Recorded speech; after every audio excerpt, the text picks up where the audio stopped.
Marwadi university మంచి భవిష్యత్తు కోసం తెలుగు విద్యార్థులు ఇష్టపడే యూనివర్సిటీ. కాల్ 9059052378 9059052379. నమస్తే, welcome to i dream social spotlight with కవిత.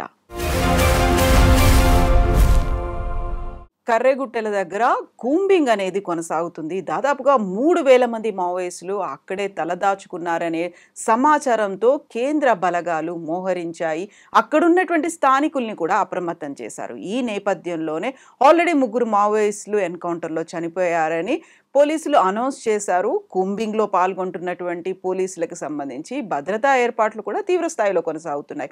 యాక్చువల్గా 2026 లోపే మావోయిస్టులను కంప్లీట్గా అంతం చేస్తామని కేంద్ర సర్కార్ ఆపరేషన్ కగార్ని చేపట్టింది. అందులో భాగంగానే కర్రెగుట్టలు ఇప్పుడు ఫోకస్ అయ్యాయి. యాక్చువల్గా ఎందుకని అంత తీవ్ర స్థాయిలో అక్కడే మావోయిస్టులు ఉన్నారు, కేంద్ర బలగాలు అక్కడే ఎందుకు మోహరించాయి, నెక్స్ట్ టార్గెట్ ఏముండబోతోంది? మనతో పాటుగా ఉన్నారు సీనియర్ జర్నలిస్ట్ భరద్వాజ్ గారు. సార్ నమస్తే. సార్, ఆపరేషన్ కర్రెగుట్టలు గతంలో మనం ఛత్తీస్గఢ్, అబూజ్మడ్ ఇవన్నీ చూస్తూ వచ్చాము. ఇప్పుడు మెయిన్ ఫోకస్ అంతా అక్కడే ఉంది. ఆల్మోస్ట్ 3,000 మంది మావోయిస్టులు ఉన్నారు.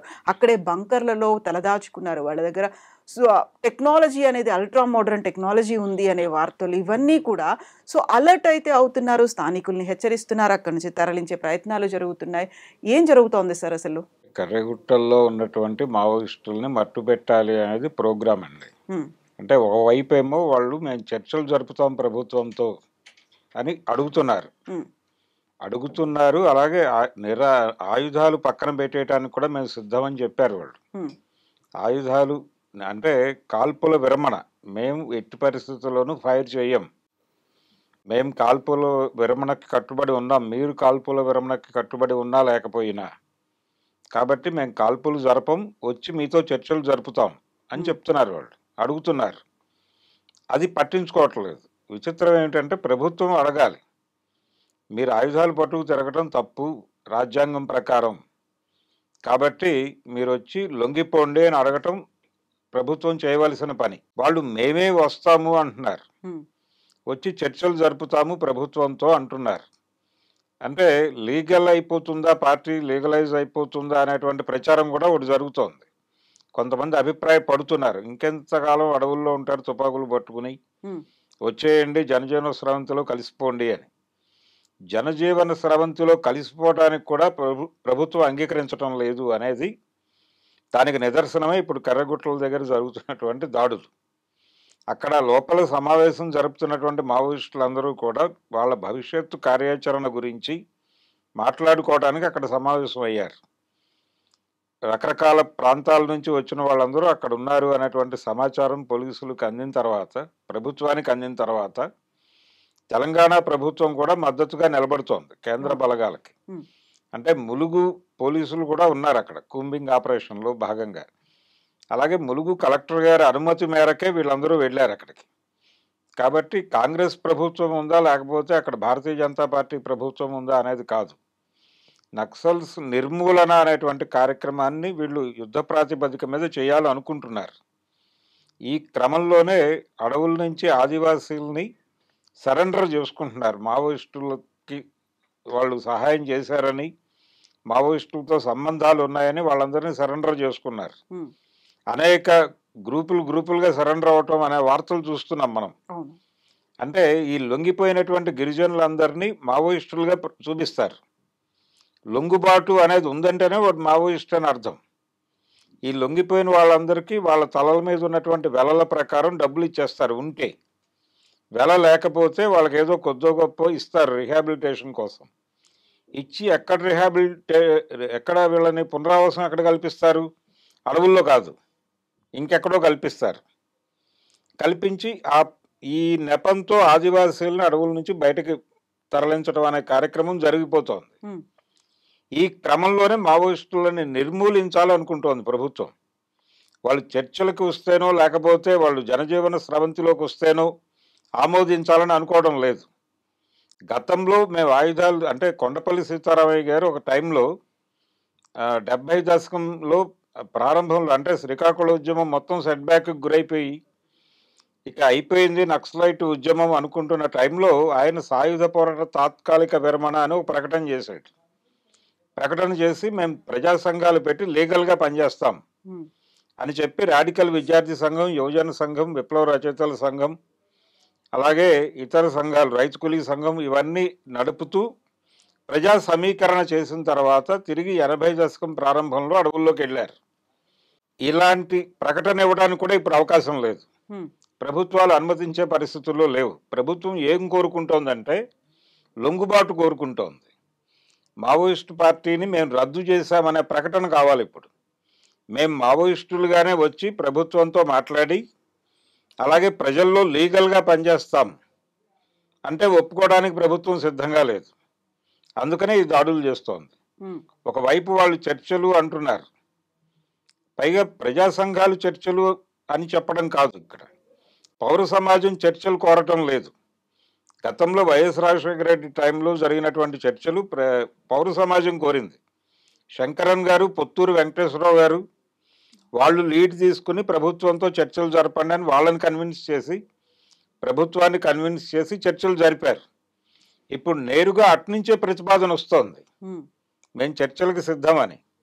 ఎందుకు అంటే అడవుల్లో తీవ్రమైన నిర్బంధం అమలవుతోంది, ఆదివాసీలు చనిపోతున్నారు, ఇబ్బందులు పాలవుతున్నారు, వాళ్ళ జీవితాలు అలా అయిపోకూడదు అనే ఉద్దేశంతో వీళ్ళు చర్చలకు వస్తామని చెప్తున్నారు. నిజానికి ఇదే పరిస్థితి 100 సంవత్సరాల క్రితం అల్లూరి సీతారామరాజుకు కూడా వచ్చింది. ఉమ్, ఆయన ఇద్దరు బ్రిటిష్ మిలిటరీ ఆఫీసర్లను చంపాడు, కవర్డ్ హైడర్ అని ఇద్దరిని. చంపిన తర్వాత వచ్చిన నిర్బంధం ఆయన ఊహించని నిర్బంధం. అంత నిర్బంధం వస్తుందని ఆయన ఊహించలేదు, వచ్చింది. వచ్చిన తర్వాత ప్రజలు తట్టుకోలేక సీతారామరాజు నువ్వు వెళ్ళిపోయి ఇక్కడి నుంచి అని బతిమాలారు ఆయన్ని. బతిమాలిన తర్వాత ఆయన అక్కడి నుంచి సరెండర్ అవడానికి వస్తూ ఉండగా ఆయన ట్రేస్ అయి దొరికాడు. ఒక ఇన్ఫార్మర్ ద్వారా దొరికి మేజర్ గుడాల్ అనే అతను తీసుకెళ్లి కాల్చి చంపేశాడు ఆయన్ని. కాబట్టి ఇప్పుడు కూడా అదే పరిస్థితి. ప్రజలు ప్రభుత్వం అమలు చేస్తున్నటువంటి నిర్బంధాన్ని తట్టుకునే పరిస్థితుల్లో అక్కడ ఉన్నటువంటి ట్రైబల్స్ లేరు. కాబట్టి వాళ్ళకి రిలాక్సేషన్ కల్పించడం కోసం పార్టీ చర్చలు అంటోంది. ఉమ్, ఈ చర్చలు ఆమోదించదలుచుకోవట్లేదు. వాళ్ళు ఓపెన్గా అడవులు ఖాళీ చేయించాలనుకుంటున్నారు. అడవుల్లో ఉన్నటువంటి ఆదివాసీలను అక్కడి నుంచి బేదఖలు చేయాలి. వాళ్ళకి అండగా నిలబడుతున్నటువంటి మావోయిస్టుల్ని పూర్తి స్థాయిలో నిర్మూలించాలి. ఈ ప్రోగ్రాంలో భాగంగానే కర్రగుట్టల మీద దాడులు జరుగుతున్నాయి. ఉమ్, ఆఖరి మావోయిస్టుని చంపే వరకు ఆపరేషన్ కగార్ ఆపము అని చెప్పాడు స్పష్టంగా హోంమంత్రి గారు. అవును. కాబట్టి ఈ హత్యాకాండ ఆగదు. ఎవరు ఎన్ని విధాలుగా ప్రాధేయపడినా, అంటే కాంగ్రెస్ ప్రభుత్వం ఉంది ఇది సపోర్ట్ చేయకూడదు అని చాలామంది బహిరంగ లేఖలు రాస్తున్నారు రేవంత్ రెడ్డి గారికి. కానీ పట్టించుకునే పరిస్థితుల్లో ఈ ప్రభుత్వం కూడా లేదు. వీళ్ళ పోలీసులు కూడా ఉన్నారు అక్కడ, వీళ్ళ గ్రే హౌండ్స్ మూకలు ఇవన్నీ అక్కడే ఉన్నాయి, ఉండి వాళ్ళు కూడా కూంబింగ్లో పాల్గొంటున్నారు. కాబట్టి కాంగ్రెస్ ప్రభుత్వం అంటే వరల్డ్ బ్యాంక్ రాజకీయాలని ఈ దేశంలోకి తీసుకొచ్చిందే కాంగ్రెస్ పార్టీ. మన్మోహన్ సింగ్ ప్రధాని అవటానికి ముందు నక్సలైట్ వ్యవహారాన్ని రాష్ట్ర ప్రభుత్వాలు మాట్లాడేవి, కేంద్రం ఎప్పుడూ మాట్లాడలేదు. రాజీవ్ గాంధీ ప్రధానమంత్రిగా ఉన్నప్పుడు కావచ్చు, లేకపోతే ఇందిరాగాంధీ ప్రధానిగా ఉన్నప్పుడు ఎప్పుడూ నక్సలైట్ ఇష్యూని కేంద్రం మాట్లాడలేదు. కానీ మన్మోహన్ సింగ్ మొదటిసారిగా నక్సలైట్ల నిర్మూలన అనేటువంటి కార్యక్రమాన్ని మాట్లాడాడు ఆయన. ఆ తర్వాత నక్సల్ ఎఫెక్టెడ్ స్టేట్స్ సీఎంలతో మీటింగులు రెగ్యులర్గా జరపాలి అని ఒక కార్యక్రమం టేకప్ చేసింది కూడా మన్మోహన్ సింగే. ఉమ్, అది వీళ్ళు ఇంకా పెద్ద ఎత్తున కొనసాగిస్తున్నారు. ఎన్డీఏ అంటే ఈ దేశంలో మొత్తం సంపద మీద ప్రభుత్వ గుత్తాధిపత్యం కోరుకుంటోంది. పర్టికులర్గా ల్యాండ్ బ్యాంక్ పెంచుకోవాలనుకుంటోంది ప్రభుత్వం. కేంద్రము అనుకుంటోంది, రాష్ట్ర ప్రభుత్వాలు అదే అనుకుంటున్నాయి. ఈ ల్యాండ్ బ్యాంక్ పెంచుకుని తమ దగ్గరికి వచ్చేటువంటి, తమను ఆశ్రయించేటువంటి కార్పొరేట్లని ఫెసిలిటేట్ చేయటం. ఆ ఫెసిలిటేట్ చేయటం కోసం ల్యాండ్ బ్యాంక్ అవసరం వీళ్ళకి. అక్కడ ఉన్నటువంటి గనులు, అలాగే భూమి లోపల ఉన్నటువంటి గనులు ఇవన్నీ కూడా వాళ్ళకి అవసరం. వాటన్నిటినీ బయటకు తీసుకురావాలంటే అక్కడ ఉన్నటువంటి గ్రామాలని, తండాలని ఖాళీ చేయించాలి. వాళ్ళందరూ నిర్వాసితులు అయిపోయి సిటీలకు వచ్చేయాలి. ఇది కార్యక్రమం.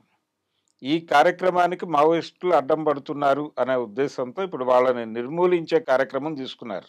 ఉమ్, వాళ్ళు జనజీవన స్రవంతిలోకి వచ్చేస్తాము, మేము సరెండర్ అయిపోతాం, ఆయుధాలు కూడా తీసుకొచ్చి మీ దగ్గర పెట్టేస్తాం అన్నప్పటికీ ఒప్పుకోరు. ఎందుకని వాళ్ళ మీద ఎందుకని నమ్మకం లేదు సార్? ఇప్పుడు వాళ్ళు కర్రెగుట్టల్లో ఉన్నారు. భారీ స్థాయిలో వాళ్ళ దగ్గర సామాగ్రి ఉంది. మందుగుండు సామాగ్రి ఇవన్నీ ఉన్నాయి. చర్చలు జరపాలి అనుకున్నప్పుడు వాళ్ళంతట వాళ్ళు స్వచ్ఛందంగా రావచ్చు. అవన్నీ పెట్టుకున్నారు అనేసరికి అందరూ ఒకే చోట ఉన్నారు. పెట్టుకున్నారని వీళ్ళే ప్రచారం చేస్తున్నారు. ఒక విచిత్రమైన విషయం ఏంటంటే కర్రగుట్టల మీద దాడి చేయడానికి ముందు రోజు హ్మ్. మావోయిస్టు పార్టీ పేరుతో ఒక ప్రకటన విడుదలైంది. ఆ ప్రకటనలో ఉన్న సారాంశం ఏంటంటే ఈ గుట్టల చుట్టూ మందు పాత్రలు పెట్టాం, అవును. ఇక్కడికి ఎవరైనా కాలు పెడితే మస్ అయిపోతారు జాగ్రత్త అని చెప్పి ఒక ప్రకటన వచ్చింది. ఆ ప్రకటన మేము ఇవ్వలేదని వాళ్ళు చెప్పారు. ఎవరిచ్చారు ఆ ప్రకటన అంటే ప్రభుత్వమే ఇచ్చింది.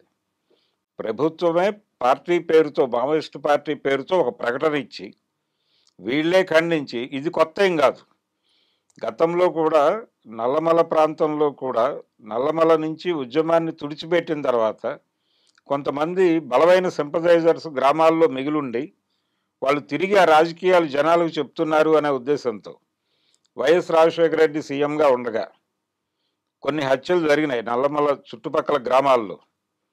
ఆ హత్యల్లో చనిపోయిన వాళ్ళని గ్రీన్ టైగర్స్ చంపేశారు అని ప్రకటనలు వచ్చేవి. ఈ గ్రీన్ టైగర్స్ ఎవరో కాదు, పోలీసులే చంపేసి గ్రీన్ టైగర్స్ అనే పేరుతో ఒక పేపర్ ప్రకటన ఇచ్చేవాళ్ళు. అలాగే పోలీసులు చంపేసి అసలు మాకు తెలియదు అని బుకాయించిన రోజులు కూడా ఉన్నాయి. ఎన్టీ రామారావు గారు సీఎంగా ఉండగా మిస్సింగ్ మరణాలని జరిగినాయి. అంటే మిస్సింగ్ మరణాల పేరుతో చాలామంది మరణాలు రికార్డ్ అయి ఉన్నాయి. అందులో సూర్యదేవర మల్లికార్జున ప్రసాద్ అనేటువంటి ఒక వ్యక్తి విజయవాడలో అరెస్ట్ చేశారు. ఆయన విజయవాడలో ఒక హోటల్ రూమ్లో అరెస్ట్ చేశారు. వాళ్ళు వేరే పని మీద రైడ్ చేశారు హోటల్ మీద. ప్రతి రూము సోదా చేస్తున్నారు. ఆయన పార్టీ పత్రిక చదువుతున్నాడు ఆ రూమ్లో కూర్చుని. ఎర్రజెండా అనేటువంటి పార్టీ పత్రిక చదువుతూ ఉండగా తలుపులు కొట్టారు వీళ్ళు. డోర్ ఓపెన్ చేశాడు ఆయన. వాళ్ళు లోపలికి వచ్చి సెర్చ్ చేస్తూ ఆ బుక్ చూసి వెళ్ళిపోయారు. వెళ్ళిపోయి ఇంటెలిజెన్స్ వాళ్ళకి, ఎస్పీకి ఇన్ఫార్మ్ చేసిన తర్వాత వాళ్ళు వచ్చి ఈయన్ని లిఫ్ట్ చేశారు. ఆయన ఈ రోజు వరకు ఏమైపోయాడో తెలియదు, చంపేశారు. అలాగే తెలంగాణలో గోపగాని ఐలయ్య, రాయమల్లు అనేవాళ్ళు ఏమైపోయారో ఈ రోజుకి తెలియదు. వాళ్ళిద్దరూ ఒమర్ ముఖ్తార్ సినిమా చూస్తూ ఉండగా హైదరాబాద్లో అరెస్ట్ చేశారు. చేసి చంపేశారు. చంపేసి మాకు తెలియదు అని బుకాయించటం, మిస్సింగ్ మరణాలు అనే పేరుతో ఈ హత్యలన్నీ జరిగినాయి. కాబట్టి ప్రభుత్వాలు రకరకాల పద్ధతుల్లో మావోయిస్టులని నిర్మూలించడానికి చాలా కాలంగా ప్రయత్నాలు చేస్తూనే ఉన్నాయి.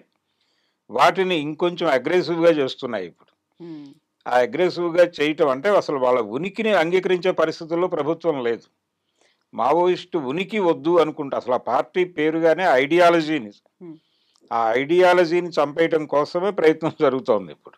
సార్ ఇప్పుడు కర్రెగుట్టలు అనేది చాలా సేఫ్ జోన్ కాబట్టి అక్కడే అందరూ ఉన్నారు. దాదాపుగా 3000 మంది అక్కడే మోహరించి ఉన్నారు అనేది. నిజంగా చర్చలు కావాలి, లేకుంటే మేము బయటకొస్తాం, జనజీవన స్రవంతిలో కలిసిపోతాం, లొంగుబాటుకు మేము సిద్ధంగా ఉన్నాము అనుకున్నప్పుడు ఎందుకని స్వచ్ఛందంగా రావట్లేదు? అదే అలాంటి పరిస్థితులు కల్పించట్లేదా ప్రభుత్వాలు? ప్రభుత్వాలు కల్పించడం లేదు. వాళ్ళు రావడానికి సిద్ధంగా ఉన్నామని చాలా పేపర్ ప్రకటనలు ఇచ్చారు. మొన్న కూడా మాట్లాడారు. వీడియోలు వస్తున్నాయి బయటికి. అంటే మేము చర్చలకి సిద్ధం, మేము ఆయుధాలు ఆపడానికి, అంటే సీజ్ ఫైర్కి మీరు అంగీకరించకపోయినా మేము కాల్పుల విరమణకి కట్టుబడి బయటకు వస్తాము, తుపాకులు పక్కన పెట్టి వస్తాము హ్మ్. అని చెప్తున్నారు వాళ్ళు. ఆయుధాలు మీకు ఇచ్చి చర్చలకు రావడానికి కూడా సిద్ధంగానే ఉన్నారు వాళ్ళు. అయినప్పటికీ ప్రభుత్వం అంగీకరించడం లేదు. చాలా ఓపెన్గా అమిత్ షా గారు ఒక మాట చెప్పాడు, హ్మ్. లొంగిపోండి, లొంగిపోండి, మీ తలల మీద ఉన్నటువంటి వెలలు మీకు ఇచ్చేస్తాం. అలాగే మీ ప్రాంతంలో ఉన్నటువంటి హాస్పిటల్లో మీకు ఏదైనా అనారోగ్యం ఉంటే ఆ మెడికల్ బిల్లులన్నీ ప్రభుత్వం భరిస్తుంది.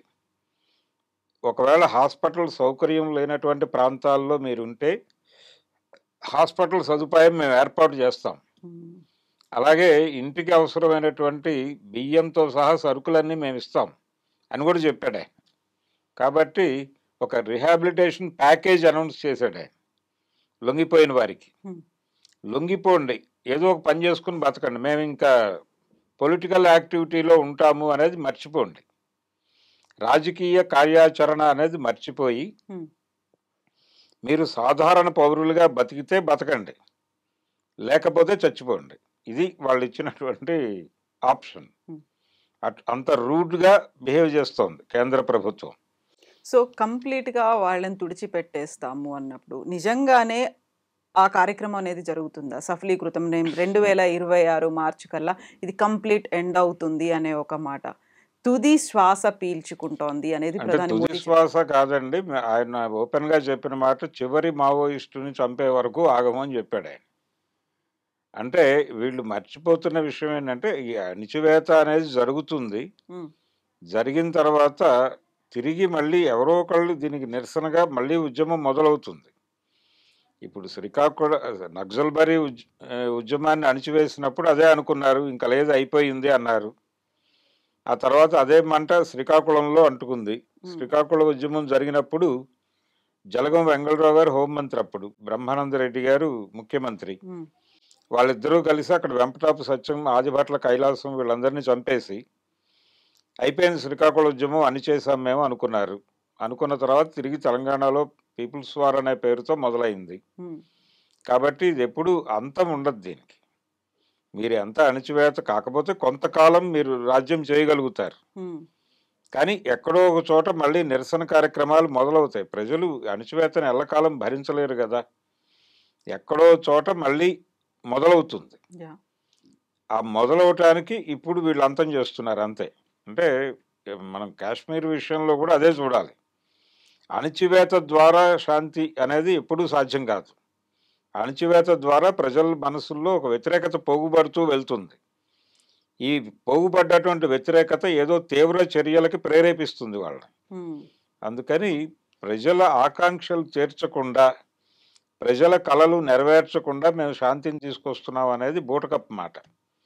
ఇప్పుడు కూడా తుపాకులతో వీళ్ళందరినీ చంపేసి, అడవుల నుంచి ఆదివాసీలని ఖాళీ చేయించేసి, అర్బన్ ఏరియాలో ఉన్నటువంటి వాళ్ళ మీదేమో అర్బన్ నక్సల్స్ అని కేసులు పెట్టి, ఏదో విధంగా ఈ ఆలోచన విధానాన్ని చంపేయాలి అనేటువంటి ప్రోగ్రాంలో ఉన్నారు వాళ్ళు.